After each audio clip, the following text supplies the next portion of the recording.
relaciones, de las conversaciones con Estados Unidos, aquel discurso de Obama el 17 de diciembre y el discurso de Raúl Castro. Esto ha generado muchas opiniones, despierta mucho interés. ¿Cómo anda este proceso? ¿Será largo? ¿Será corto? ¿Dará frutos? Yo te diría que el proceso primero está transcurriendo. Es un proceso que ha contado con 3 rondas de conversaciones a nivel de la directora de Estados Unidos de nuestra Cancillería y a nivel de la subsecretaria de Asuntos Hemisféricos de Estados Unidos, la señora Roberta Jacobson, que ha primado la profesionalidad y el respeto entre ambas partes y que hay asuntos de fondo que deben continuar en importante discusión.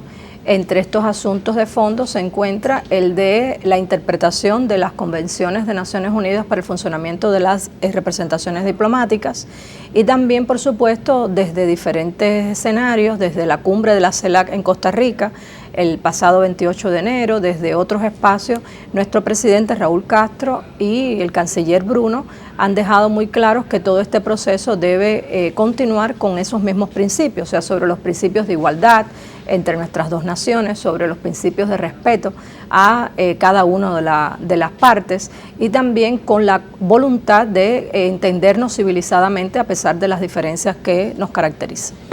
Pero Barack Obama tiene como prisa de abrir las embajadas en ambos países y Cuba como que quiere la cosa más lenta. ¿Qué es lo que pasa? ¿Qué es lo que hay de por medio en esto?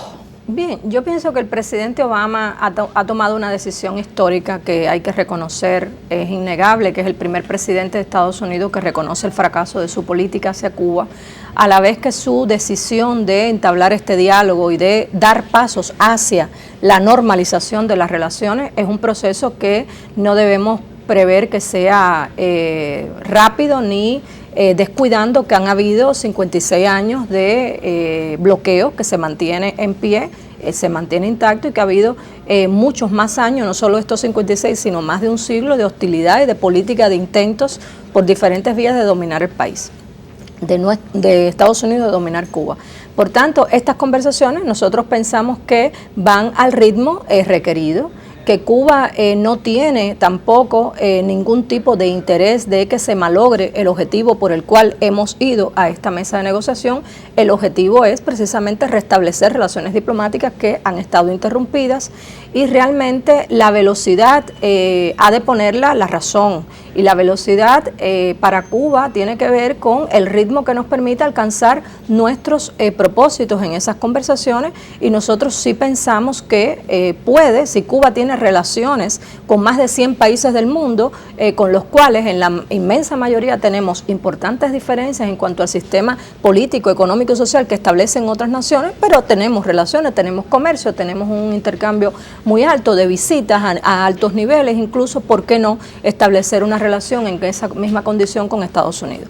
Yo creo que así es como lo vemos y me parece que el ritmo que Cuba necesita en esa mesa lo pone Cuba, no nos lo va a poner ninguna potencia extranjera y nosotros confiamos mucho en que la parte cubana que está participando en las negociaciones interpreta el sentir de nuestro pueblo al ir a ese proceso.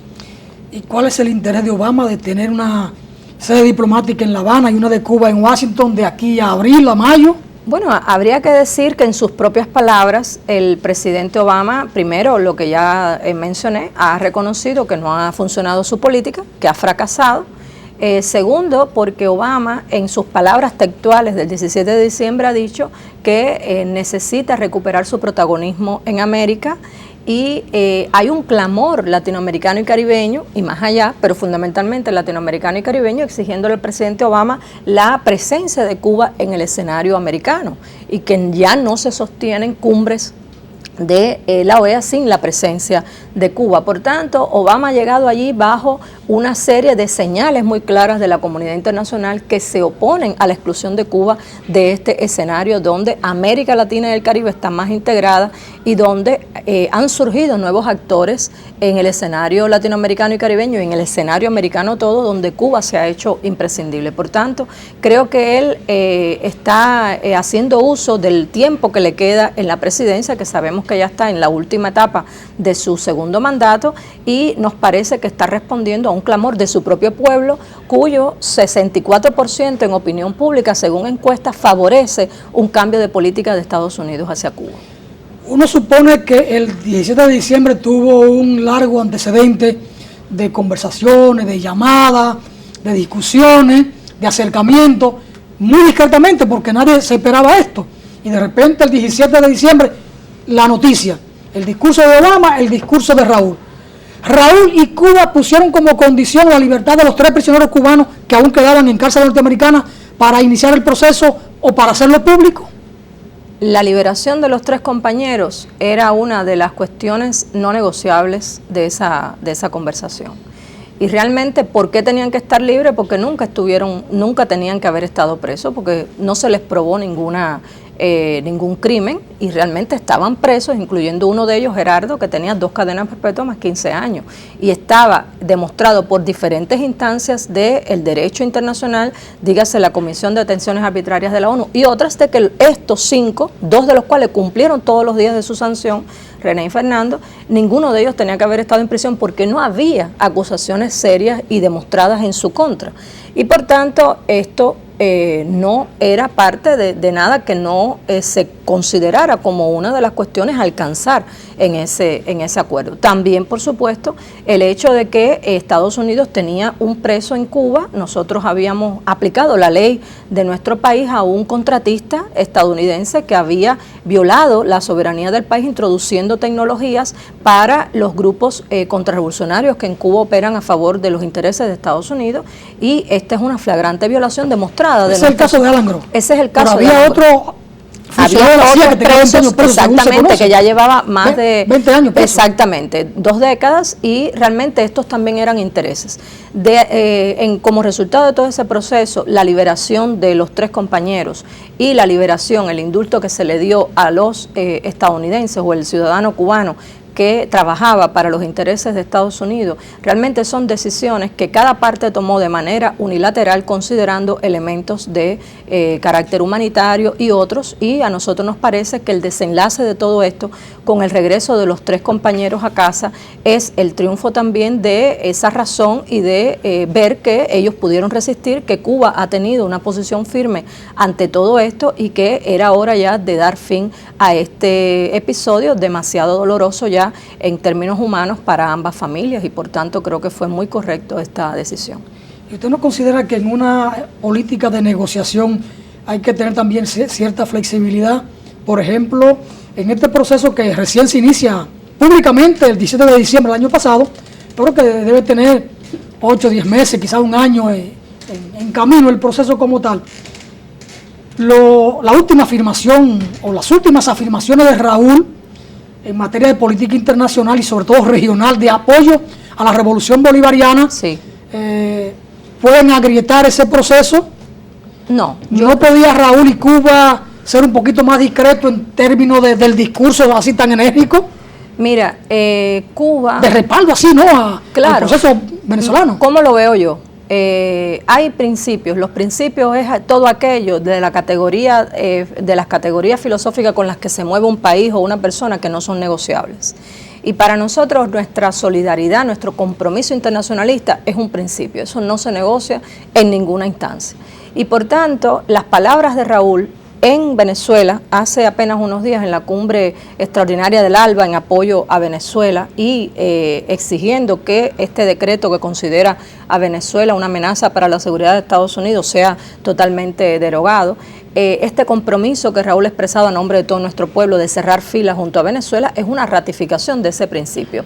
Con esos mismos principios que estamos haciendo todo este proceso, porque aquí hay una realidad. Quien ha sido víctima de la política de Estados Unidos es Cuba. O sea, aquí no cabe, esto es una frase de la directora nuestra de Estados Unidos, la compañera Josefina Vidal, cuando dice que en el caso de Cuba, Estados Unidos no cabe el quid per quo. O sea, no es Cuba la que tiene ocupado un territorio en Estados Unidos, no es Cuba la que tiene impuesta en el Congreso una ley de bloqueo contra Estados Unidos. Aquí está demostrado claramente, es evidente que es Estados Unidos quien ha establecido una política de bloqueo que ha codificado en ley y que solo el Congreso podrá entonces derogar. No es Cuba, sino es Estados Unidos quien por más de un siglo tiene ocupado un territorio en Cuba, que es precisamente el territorio de Guantánamo, donde tiene además una prisión donde se han aplicado todo tipo de métodos de tortura. Por tanto, hay una realidad, y es que Cuba ha ido allí con sus principios, y estamos asistiendo a un momento en que la diplomacia revolucionaria se colma de este importante éxito, de esta importante victoria, a la hora de ver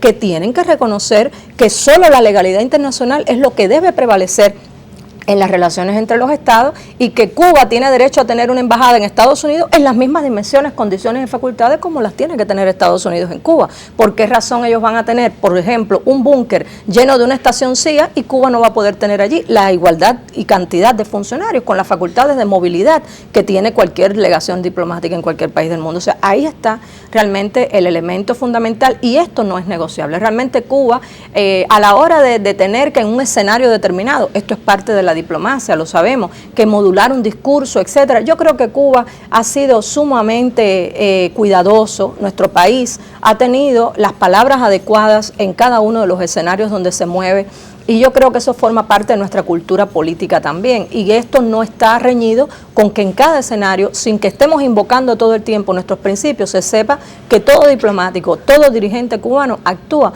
bajo esas normas. En el caso de Venezuela, si Venezuela nunca ha agredido a un tercer país, en su historia que yo conozca, ¿no? ¿Qué puede significar que Venezuela represente una amenaza a la seguridad norteamericana?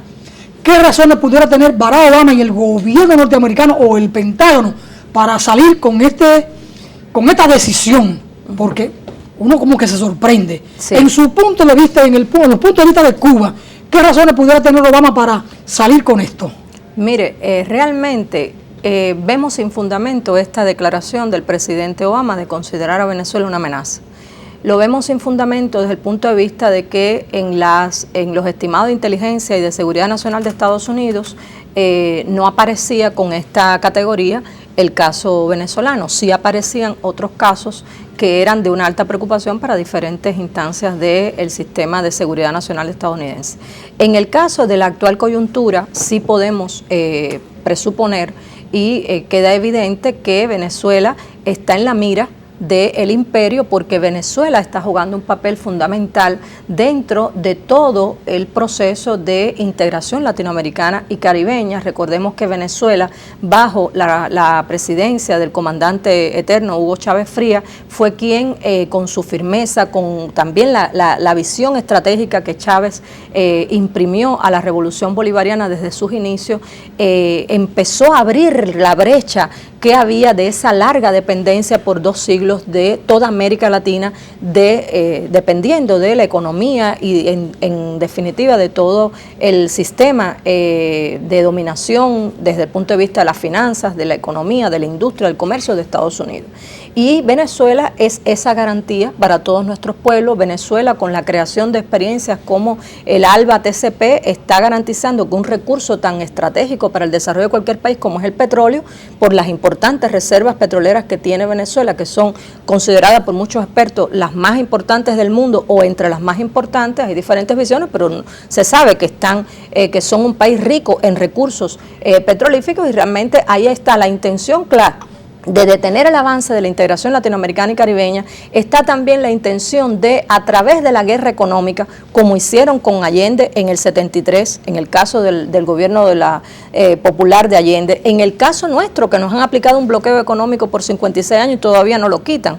Y en todos los casos donde hay un gobierno, donde hay un modelo que levanta la frente en función de independizarse definitivamente, como lo hemos logrado muchísimos países ya de América Latina y el Caribe, Estados Unidos establece este tipo de declaraciones que tienden a estigmatizar a estos países, que tienden también a empezar a crear un expediente ante la opinión pública, porque la opinión pública, cuando escuche mañana que ocurrió un incidente en Venezuela y cuando escuche pasado que hay una presencia de tropas cercanas a el territorio venezolano, entenderá, porque ya hay un proceso de guerra mediática en curso, que, bueno, sí, está justificado que haya una intervención contra Venezuela. A mí me parece que hay toda una intención de crear condiciones, como hicieron con varios casos. Yo creo que vale la pena mencionar lo que hicieron con Irak, lo que hicieron con Libia, lo que han hecho con otros países, con Siria, Panamá, donde aquí mismo en nuestra región, pero hablando, digamos, de los Santo ejemplos, Domingo. Exacto, aquí en América Latina han intervenido decenas de veces en todas nuestras naciones. Yo creo que a ellos ese modus operandi del imperio es bastante viejo y lo están aplicando hoy contra Venezuela. Por eso la importancia de la solidaridad internacional con Venezuela, con todos los procesos que están en este momento siendo víctimas de esta guerra mediática, porque